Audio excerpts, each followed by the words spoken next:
मंत्रिपरिषद के मेरे साथी, गृह मंत्री आदरणीय श्री राजनाथ जी, वित्त मंत्री श्रीमान अरुण जेटली जी,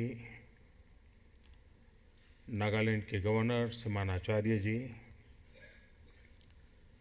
नागालैंड के मुख्यमंत्री श्रीमान जेलियांग जी, मणिपुर के मुख्यमंत्री श्रीमान इबोबी सिंह जी, मंत्रिपरिषद के मेरे साथी श्रीमान महेश शर्मा जी, डॉक्टर जितेंद्र सिंह जी, उपस्थित सभी महानुभाव,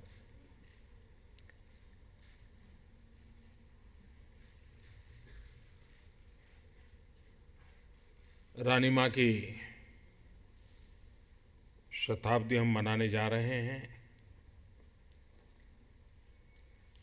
मैं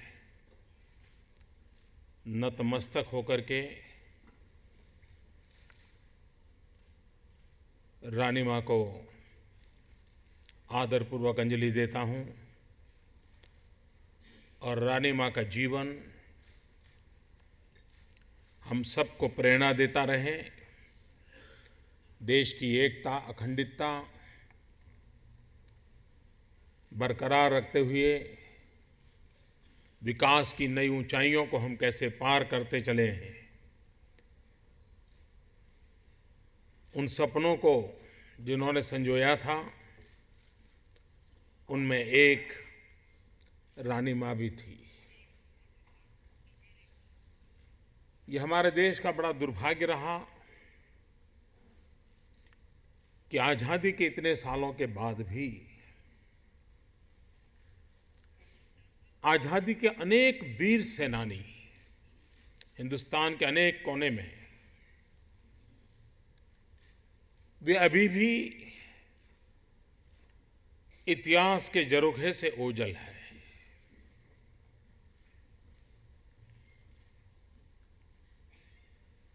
किसी भी जीवंत समाज का ये दायित्व बनता है कि अपने महान पराक्रमों की, महान इतिहास की पूंजी को संजोए रखना चाहिए और पीढ़ी दर पीढ़ी उसका संक्रमण होता रहना चाहिए, गाथाएं जुड़ती जानी चाहिए और तभी समाज के लिए जीने की, मरने की प्रेरणा मिलती है।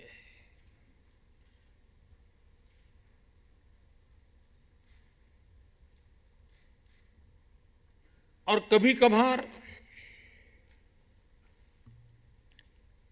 ये भी सोच रही है कि इतिहास राजघरानों के आसपास, शासकों के आसपास ही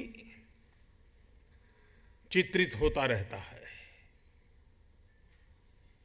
भारत एक अलग प्रकार की परंपरा से पला बढ़ा देश है।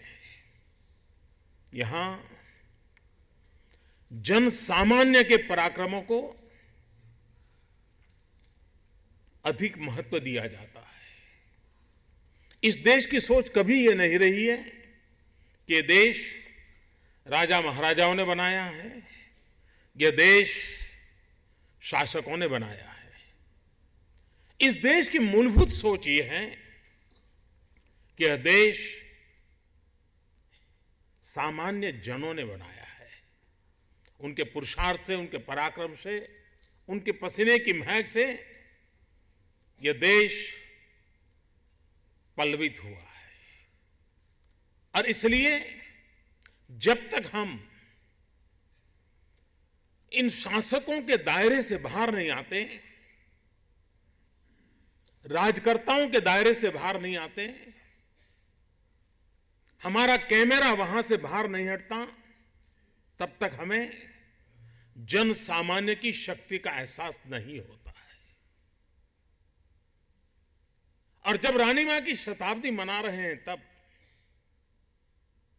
दिल्ली में भी कई लोग सवाल पूछते थे, भाई ये कौन है, क्या है, ये क्या कर रहे हो आप। दोष उनका नहीं है जो सवाल पूछते थे,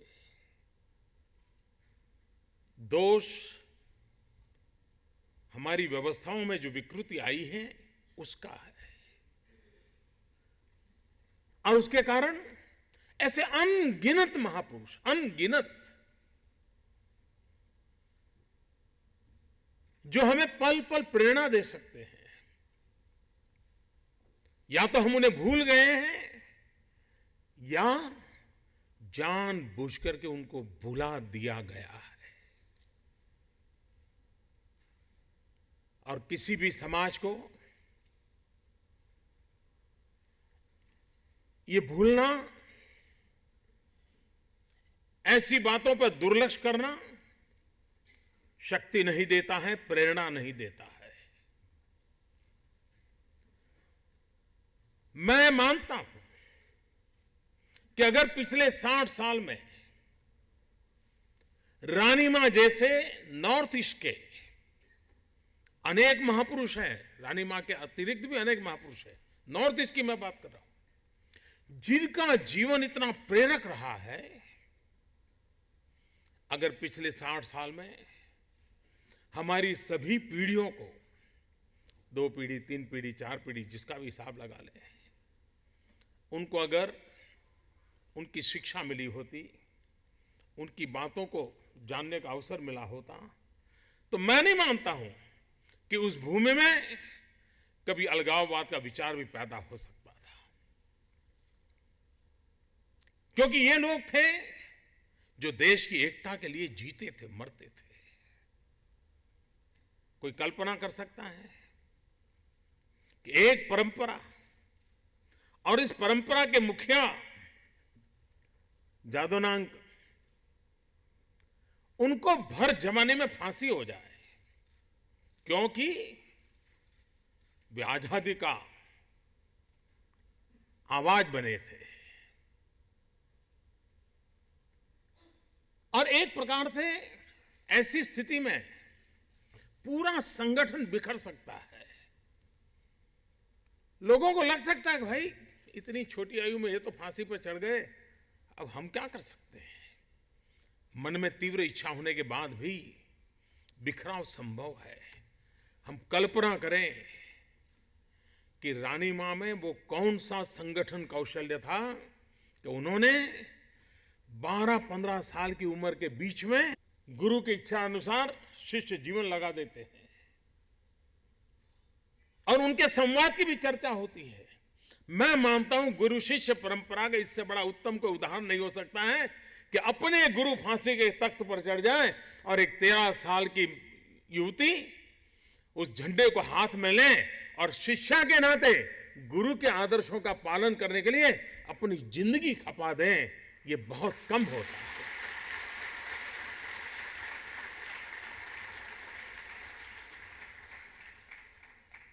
जवानी के महत्वपूर्ण वर्ष जेल में गुजार दे, और ये व्यक्तित्व छोटा नहीं होगा। छोटा नहीं होगा कि पंडित नेहरू उनको मिलने के लिए जेल चले जाएं। ये असामान्य व्यक्तित्व होगा, तभी तो यह संभव हुआ होगा। जब सुभाष बाबू कांग्रेस के अध्यक्ष बने, तब गुजरात के हरिपुरा कांग्रेस के अधिवेशन में पहली बार कांग्रेस के जीवन में, वरना जो सशस्त्र क्रांति में विश्वास करते थे उनके लिए एक वर्ग था, कुछ बोलने का साहस नहीं करता था, लेकिन रानी मां का पांच थी कि गुजरात के अंदर जब हरिपुरा कांग्रेस हुई, सुभाष बाबू अध्यक्ष बने, रानी मां की मुक्ति के लिए वहां प्रस्ताव किया गया। यह अपने आप में कांग्रेस पार्टी का उस समय का एक बहुत बड़ा अहम निर्णय था। लेकिन देश आजाद होने के बाद भी रानी मां को जेल से बाहर निकलने में 3-4 महीने लग गए थे। आजादी के बाद भी 3-4 महीने रानी मां जेल में थी। और इससे भी बड़ा दुर्भाग्य था कि आजादी के बाद रानी मां को राजनीतिक कारणों से, और हमारे यहां जो राजनीति में विकृतियां आई हैं, उन विकृतियों के दर्शन वहां होते हैं कि आजादी के बाद रानी मां को उनके गांव में प्रवेश नहीं दिया गया। आजादी के हिंदुस्तान में जो रानी मां आजादी के लिए अपने जीवन को खपाने के लिए तैयार थी, जिसने कभी अंग्रेजों के सामने सर नहीं झुकाया था, उस रानी मां को 10 साल तक अपने ही आजाद हिंदुस्तान में भूगर्भ में रहना पड़ा था। और कारण सांप्रदायिक असहिष्णुता थी।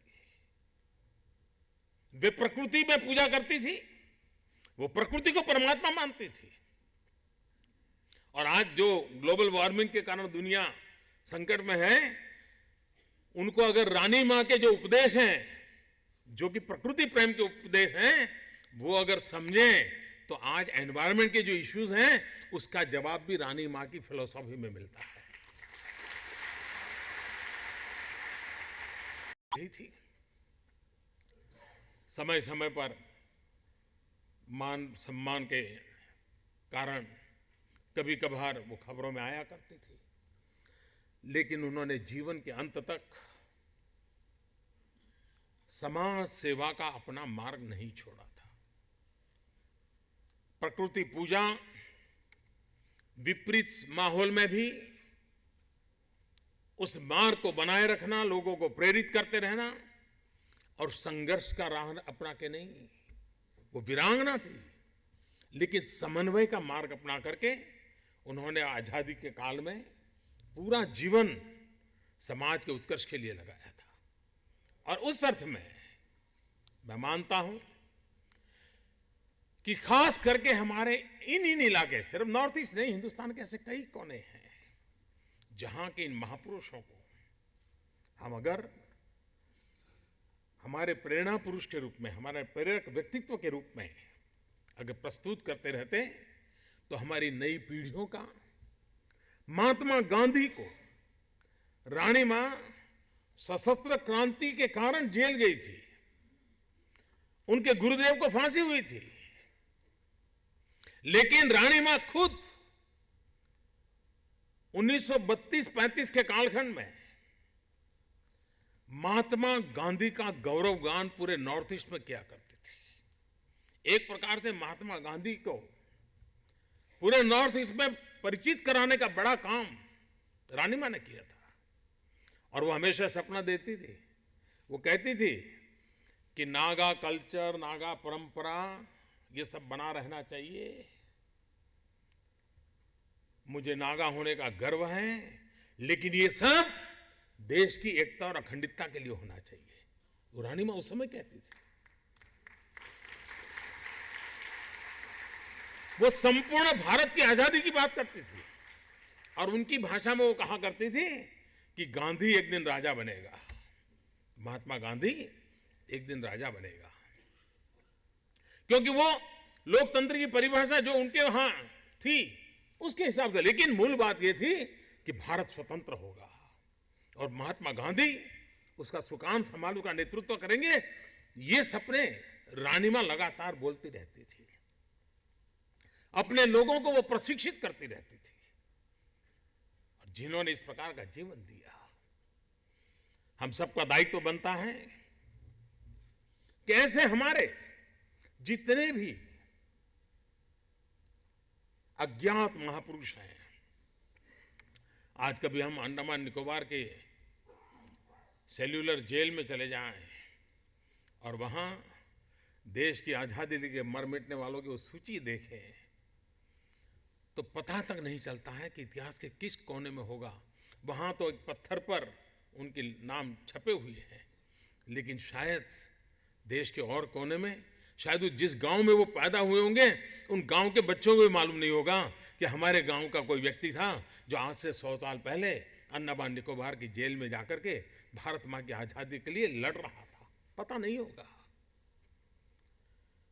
ये जो हमने बहुत बड़ा हमारे समाज जीवन का घाटा रह गया है, कमी रह गई है, इसको हम सब ने पूरा करना चाहिए। हमारी यूनिवर्सिटीज, रिसर्च स्कॉलर्स रिसर्च करते हैं, क्यों ना हमारी यूनिवर्सिटी में हर बैच में एक दो स्टूडेंट ऐसे भी हो कि जो समाज के इन ऐसे लोगों के ऊपर रिसर्च करे, पीएचडी करे। अगर नॉर्थ ईस्ट के इन महानुभावों, सामाजिक क्रांति करने वाले, राष्ट्रीय क्रांति करने वाले, अगर इन पर हमारी यूनिवर्सिटी रिसर्च करे, और उस इलाके की नहीं, दूसरे छोर की, साउथ से, पश्चिम से, उत्तर से, तो जाकर के उनको लगे अच्छा भाई ऐसे ऐसे लोग यहां थे। ये इंटीग्रेशन के लिए भी बहुत बड़ा काम आता है। और मुझे विश्वास है कि आने वाले दिनों में जो बात मणिपुर के मुख्यमंत्री जी ने कही है, नागालैंड के मुख्यमंत्री जी ने कही है, उनकी भावना, उसको आदर करते हुए हम कैसे आगे बढ़ाएं इन चीजों को, ये पूरे देश का दायित्व बनता है जिसको हमने पूरा करना चाहिए। उसी प्रकार से आखिर राणा मां ने जिंदगी अपनी जवानी जेल में क्यों खपा दी? व्यक्तिगत तो कुछ पाने के लिए नहीं था, सपना यही था कि हमारा देश नई ऊंचाइयों को पार करे, प्रगति करे। और देश तब तक प्रगति नहीं कर सकता जबकि पूर्वी भारत प्रगति नहीं करता, जबकि उत्तर पूर्व प्रगति नहीं करता, जब तक ये हमारी अष्टलक्ष्मी प्रगति नहीं करती है। और इसलिए विकास की इस बात को लेकर के आपने देखा होगा, इस सरकार ने इंफ्रास्ट्रक्चर के लिए सबसे ज्यादा धन नॉर्थ ईस्ट के लगाया है, क्योंकि एक बार इंफ्रास्ट्रक्चर बन जाएगा तो वहां तो, मैं उस इलाके में रहा हूं, मुझे मालूम है क्या परमात्मा के आशीर्वाद है। देश के अन्य भूभाग को पता तक नहीं है कि क्या ईश्वर के आशीर्वाद इस भूभाग पर है। थोड़ा सा कनेक्टिविटी का मामला बन जाए, आप देखिए, मैंने इन दिनों यूनिवर्सिटी के स्टूडेंट्स को कहा था जरा टूरिस्ट के नाते आप वहां भी जाने की आदत डालो। पिछले साल काफी गए विद्यार्थी, वो हैरान हो गए वहां के जीवन को देख करके। वो आकर के लोगों को बताते रहते कि भाई हमने तो ये देखा, हमने ये देखा, हमने लगातार जोड़ना है। और जैसे अरुण जी ने कहा, बांग्लादेश सीमा विवाद का समाप्त होना, उसका जो सबसे महत्वपूर्ण पहलू है जो भारत के हित में है, वो ये है कि अब हमें हमारे नॉर्थ ईस्ट के साथ जुड़ने में जो कठिनाइयां थी, उस कठिनाइयों से मुक्ति मिल गई है। एक प्रकार से ज्योग्राफिकली नॉर्थ ईस्ट हमारे बहुत निकट आ गया है, वरना वो इलाका था जहां, जो बांग्लादेश में होने के कारण हमारी कनेक्टिविटी नहीं थी, अब सरल हो गया है। जैसे इंफ्रास्ट्रक्चर बनेगा, इसका फायदा मिलने वाला है। नॉर्थ ईस्ट के स्टेट कैपिटल्स को रेलवे से जोड़ने में बहुत तेजी से काम चल रहा है।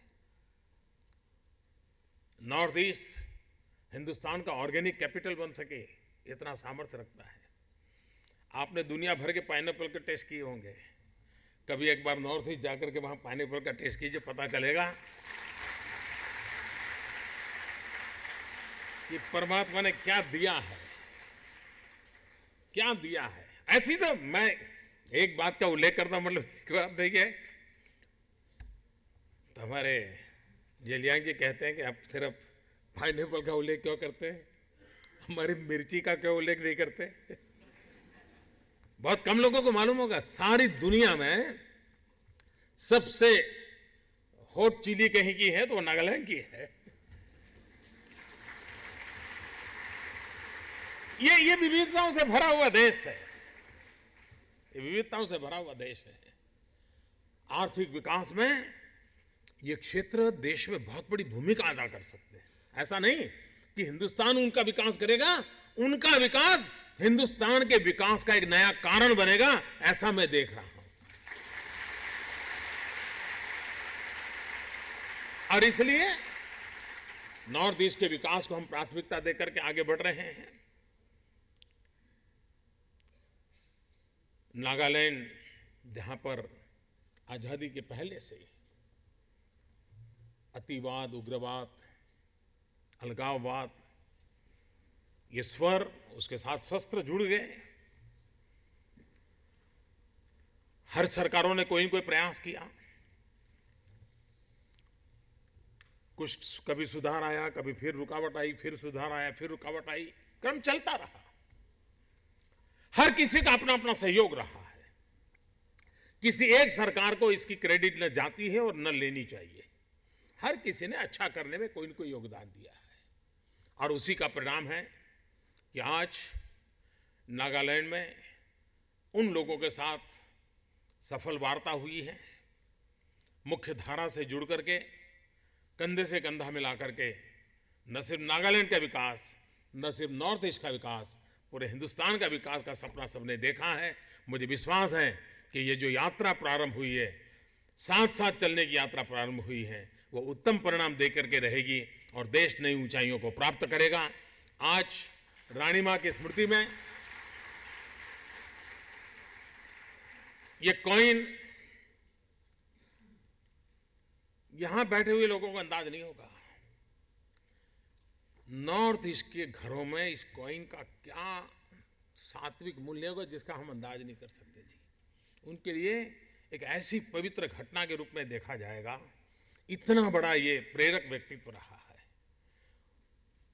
सरकार के लिए खुशी की बात है कि हम इस महान विभूति के जीवन के साथ वर्तमान को जोड़ने में सफल हो रहे हैं और भविष्य के निर्माण के लिए उन व्यक्तित्व का हमेशा हमेशा हमें प्रेरणा मिलती रहेगी, ताकत मिलती रहेगी।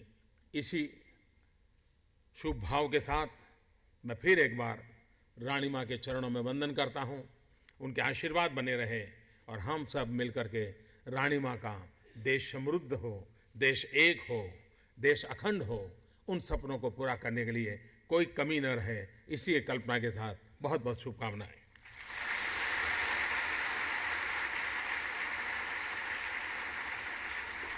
कोटिशः धन्यवाद माननीय प्रधानमंत्री जी।